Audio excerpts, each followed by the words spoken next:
Olá, meus queridos alunos, estamos aqui para esse nosso novo formato de metodologia remota, iniciando a nossa primeira videoaula.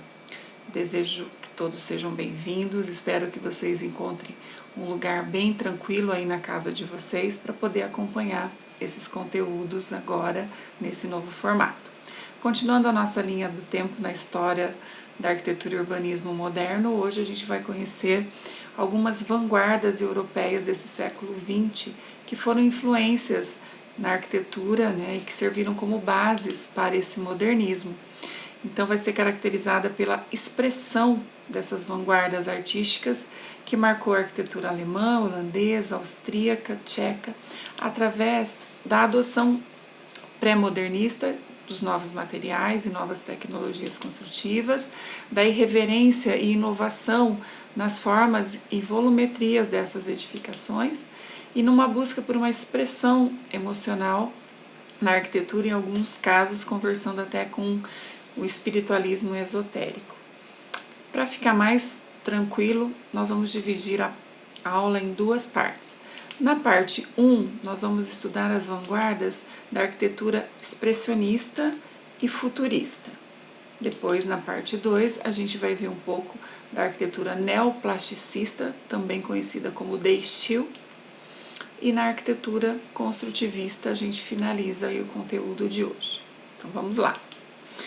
Então, essa arquitetura expressionista tem como principal personagem o arquiteto alemão Erich Mendelsohn, que foi um dos maiores defensores aí do que o princípio dinâmico deveria expressar a função de um edifício, apresentar uma arquitetura plasticamente mais dramática e sensível, de acordo com a função a que ela deveria representar. E o projeto que ele expressa aí toda essa dinâmica vai ser a Torre Einstein, que seria um observatório e laboratório de astrofísica em Potsdam.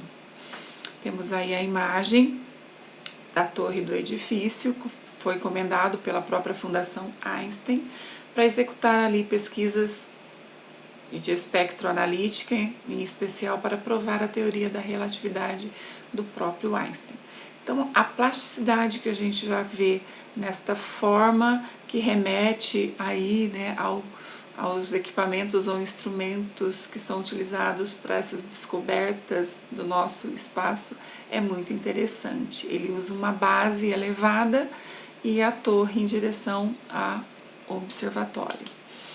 Nesses rabiscos e poucas linhas que ele faz, ele cria aí um paradigma já dessa arquitetura moderna que se aproxima, e depois da obra acabada ela tornou-se um ícone desse expressionismo.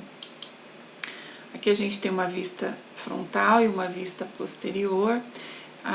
Esse edifício, então, a escultura deveria ser construído todo em concreto armado para mostrar a expressão dessas superfícies côncavas e convexas, porém não foi possível utilizar. E aí ela foi erigida em alvenaria convencional, depois revestida com camadas de reboco para dar essa plasticidade.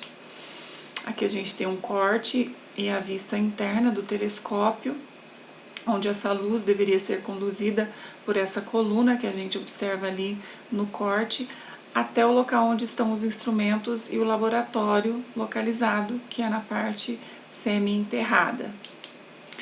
Ainda hoje ele é um observatório solar, com atividades, integra o Instituto de Astrofísica em Potsdam. Aqui podemos observar o interior do laboratório, a parte de circulação com essa coluna central, a parte em 360 graus aí do telescópio e uma sala de reuniões e discussões. Ainda o próprio Erich Mendelsohn fez um outro edifício para o Armazém Schocken, na Alemanha, que é um volume de esquina, todo em vidro, bem sinuoso, bem dinâmico, mas que infelizmente foi demolido e que hoje a gente poderia dizer que é um edifício dos anos 80 e 90 e não é de 1926. Então esse expressionismo era bem forte. Temos aqui o Gotnam, que é uma sede mundial de uma sociedade antroposófica, que é um centro de ciência espiritual, lembra lá da espiritualidade que deveria expressar essas vanguardas. Foi construída na cidade de Dornach, na Suíça, onde essa doutrina filosófica e mística foi fundada pelo próprio filósofo austríaco Rudolf Steiner. Nessa vista superior, a gente já consegue observar um edifício todo multifacetado, expressivo. O centro no seu programa inclui 2 teatros, espaços para exposições, bibliotecas, livrarias, salas de palestras e os escritórios da própria sociedade. O nome Gotnam é em homenagem a Johann Rogan von Goethe, seu fundador. Nessa fachada frontal, podemos observar esse concreto decorativo na sua textura, que foi utilizada aí, e também a não presença de ângulos retos, e sim vários ângulos multifacetados. Temos também o arquiteto Bruno Taut com esse pavilhão de vidro que foi construído lá para a Associação da Indústria de Vidro Alemã, em 1914, em Colônia, como a gente viu na aula passada, para expor aí o que essa indústria do vidro estava produzindo na Alemanha. Então temos aí um pavilhão que lembra-se um templo, numa forma de cúpula, com prismas de vidro bem interessantes. O interior, uma escadaria com uma fonte de água. Aqui uma imagem dele na construção, onde a gente vê essa base, então, toda em concreto armado e a estrutura metálica com a cúpula de vidros. Uau! Internamente, esse espetáculo de luzes e cores.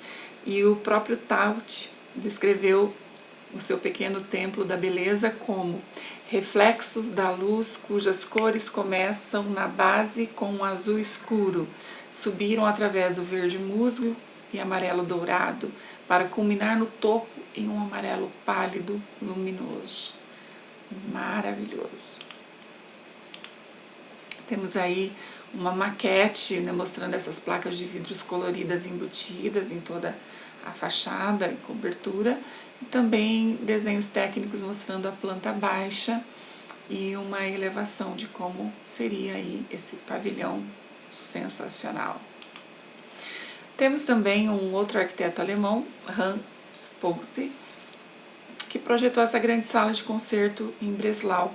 Então a gente tem ali um edifício cilíndrico com 4 camadas de cúpulas escalonadas e toda a expressão interna e externa dessa técnica construtiva, desse concreto, desse vidro e metal, dando essa monumentalidade toda e a expressividade dessa arquitetura de Hans.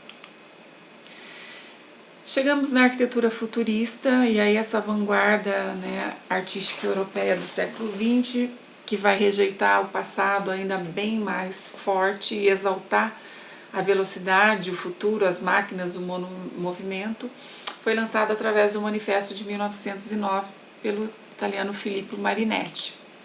A partir de 1910, essa arte futurista veio na pintura, em 1912 na escultura, e os manifestos futuristas vão exaltar todo esse espetáculo, essas experiências dinâmicas das cidades, da energia elétrica, do mecanizado, e mostrando a diferença do que seria lá aquele clássico do passado que se encontrava em repouso. O primeiro arquiteto italiano que a gente tem muitos estudos, desenhos de vários edifícios e cidades foi o Antônio Sant'Elia. Ele fez muitos desenhos de 1912 a 1914, representando os edifícios das cidades com essa visão aí futurista, visionária. Então aqui ao lado a gente vê desenhos de uma central elétrica em 1914, feito a lápis de cor, mostrando aí então toda essa mecânica e dinamismo desses edifícios futuristas.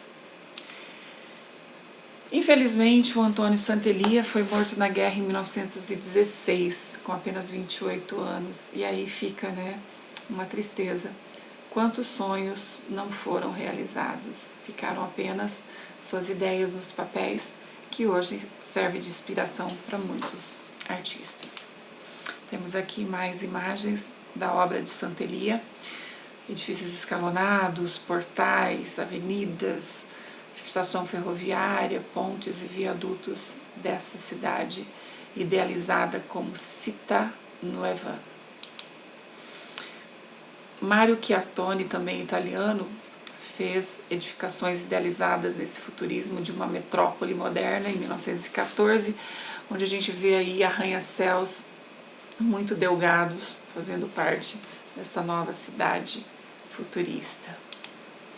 Então finalizamos aqui a nossa parte 1, e agora, como atividade, eu gostaria que vocês pesquisassem um outro exemplo de cada uma destas vanguardas, uma da expressionista e uma da futurista, que vão se integrar nesse cenário, para que a gente possa aqui no fórum apresentar e analisar essas obras também desse mesmo período.